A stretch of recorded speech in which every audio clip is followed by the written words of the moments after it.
Okay, I guess these stories are all coming out in the order they are meant to. So now, because of a situation earlier, I feel like I want to share the story about my youngest son and how he got his middle name. Um, I'm sorry. Okay. Listen, I eat my bed, and so there's crumbs. Anyway, sorry. Okay. So we are kind of in the same time as the other two stories. So this is after now I had escaped the mental lockdown facility, climbing the fence, remember? Okay. So this is after that. And I'm still on the run now. It's been closer to 8 months. I was on probation out of two different counties on supervised probation, which makes no sense because you're supposed to be supervised in the county you're living in. So they were just collecting extra money from me. But anyway, so now I had two probation officers that couldn't find me. So that was two surrender warrants, which is that's not a good thing to have. You're not like a big good candidate for probation when you have those. So um okay, so in our city, we were all bad, but we used to joke with each other all the time. Everybody did it for years. Bang, bang, bang, Brockton police, right? And it was always just your friend. So just everybody did that. So the kid that owned the house and my son's father had left to go get minutes for a phone and something to eat. And I had finally like laid down and I was resting my eyes. I had been awake for like 14 days. I'm not going to get into my habit, but it was outrageous at the time. And so I lay down and I hear bam, bam, bam, Brockton police. And I'm like, yeah, okay. And I thought the door was locked. I roll over and God damn it, if the Brockton police did come in the door, it was the two warrant detectives who have been looking for me, Ernie Bell and Shaft. And to tell you the truth, if I want to tell you the truth about them, Shaft is actually, he's a white guy. His name is Mike Shaft, and so that's why we call him Shaft. He's actually really cool dude. He's down to earth. He treats you like a human. Okay, Ernie Bell, not so much. Ernie Bell, I don't remember him in a as a nice guy. He's kind of a d-bag. Anyway, so they come in and they're like, "Do you have any warrants?" Not that I know of. We all knew I was lying. So they took me, they booked me. I remember that. I remember going to the holding down. So you go to the police station. From police station, you go to the courthouse, and they have like a little jail, and in the basement of the courthouse, everybody does. It's called the holding. So it's just cells down there while you wait to see the judge if you're in lockup. So I remember asking for a second bologna sandwich, and I knew that guard because I always had warrant like bench warrants. I was always in and out of court, so the guards knew me, and I knew by the look on his face like I must look worse than usual. And he gave me a second sandwich, and that was the last thing I remember. My stepfather had come to the courthouse to make sure they didn't let me go because everybody was so scared of the life I was living, and they didn't want to see me expire from it. Um, so from what I hear, I don't remember being in front of the judge, but I hear that they had to, two guards had to hold me up in front of the judge. I couldn't even stand. I was exhausted. Um, and so then I was transported to the state prison, in the paddy wagon. For those of you that don't know, so like a box truck, right? In the middle, there's like a metal wall, like sheet, right? And stuff. Usually there's like a screen or something so you could talk through to the other side or see through to the other side, right? And there's benches on each side of the van facing the little wall in the middle, right? And then they shackle us together. So you're shackled by the hands and the feet, and then we're also shackled to each other on each side, 5 and 5, right? So I was on the end, and I went to sleep on the floor. I remember I was like, I didn't give up. I was so tired. So I fell asleep on the floor all the way there. And when we got there, they always do a pregnancy test. They check your innards. They check your everything. They do x-rays of your molars to make sure you're not doing anything sneaky. And for those of you that also don't know, there's it's a big room. A lot of girls go in at once when they book them at the same time. So you got like 30, 40 girls running around, probably 12 corrections officers, and these showers just out in the open, and you have to take a shower, and bend, spread, and cough is really a thing. It's really uncomfortable, actually. I hated visits because before and after every visit, you have to get a strip search, and they will literally say like, spread further, cough harder. It's really, really degrading and uncomfortable. But anyway, um, so I went through all that, and in this prison, there are 3 different colors that the prisoners wear. You wear green if you are a civil commit, which means like if you've been sectioned because you're not safe or you're gonna hurt yourself or someone else and your family sectioned you, like that's a civil commit. That's not a criminal issue. Or if you're like, you know, like I was, you'd being detained by your probation officer while they dealt with what they were going to do with your case. So detained or civil commit, wear green. If you are serving your convicted time, you've been convicted, you've gotten the time, you're wearing tan.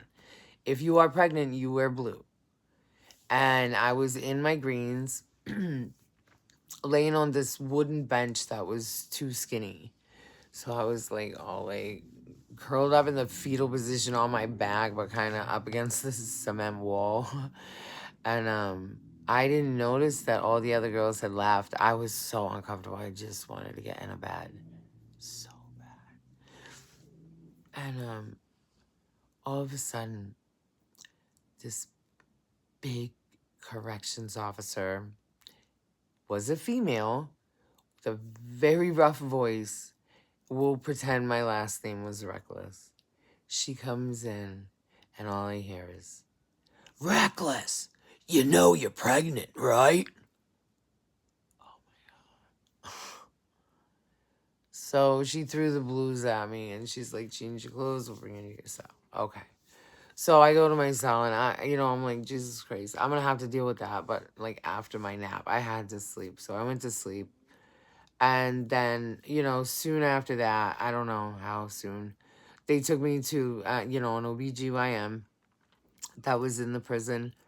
And they gave me all the choices that anybody would have, any woman would have, to follow through with the pregnancy or not or whatever. But I was facing 2.5 years, possibly. And at this point, I'm not a good candidate for probation because I just had 2 probation officers trying to find me for almost a year. So even if I choose to keep this baby, it could end in catastrophe, where I'm serving time and they have to take the baby away. Like that would be terrible. So, I couldn't think of what made sense, and I couldn't think of the logistics of it all or the what ifs or whatever. I couldn't make a decision on whether or not to keep a human on this earth based on anything but a talk I had with God. And so I was considering, like, I've done it all, right? I've done it all. I had done it all, but all the destructive shit. But that's the mission I was on. I was on a self-destruct mission. That's what I did. That's what I was doing. That's what I was trying to do. So I haven't felt like I had succeeded yet. I would start things, I didn't really finish things, and so like annihilating myself. No, I never did that. Here I am. Anyway, so I just didn't feel like a human at that time. I felt lower than dirt. I felt I felt worthless. I felt less than human. I felt like a dirtbag. I felt like, everybody just I felt different than regular humans. So I knew that if I did not keep the baby, I was gonna tear it up probably 20 times worse than I was. And if I kept the baby, there was a chance at me like being normal and having a normal life if I could handle it. So I made a deal with God. And I said, God, if you give me the chance at being a regular person again, I'll give this baby everything I got. And I promise you, I have. He's 16. He's not easy. Like, I kind of wish I had worded that different with the whole God thing. Like, you don't have to make it take my all the time. You know what I mean? Whatever. Anyway, so his middle name is Chance. And that's why it's for second chances. I got out of I got out of jail. I went I finished, they did reprobate me.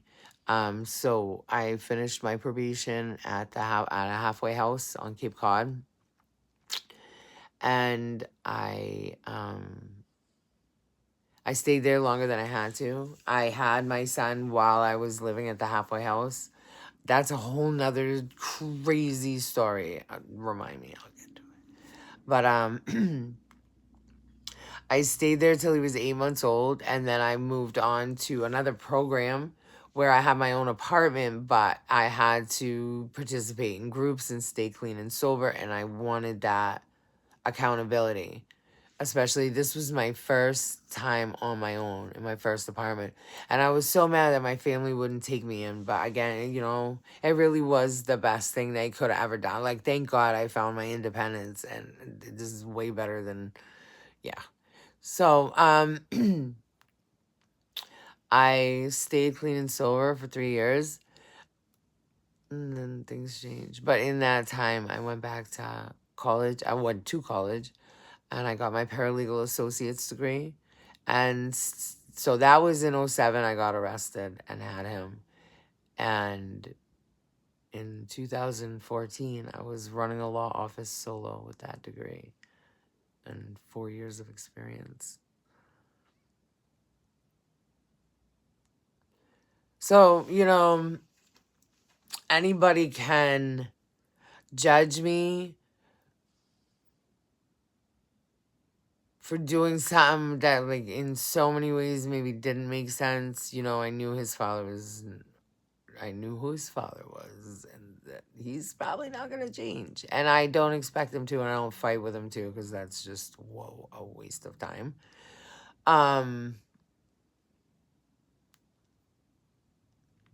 Yeah, he did change me, and I did change for him. And sometimes I do things to make me better, because really I'm just trying to be a better mom for him. But, like, in the end, everybody wins, right? Just fake it till you make it. Pretend to love yourself. And I had to love myself to be able to love him the way he needed to be loved. And so you can't tell me you can't love. I don't know. I loved him enough to love myself. Does that make sense? Anyway, his middle name is Chance.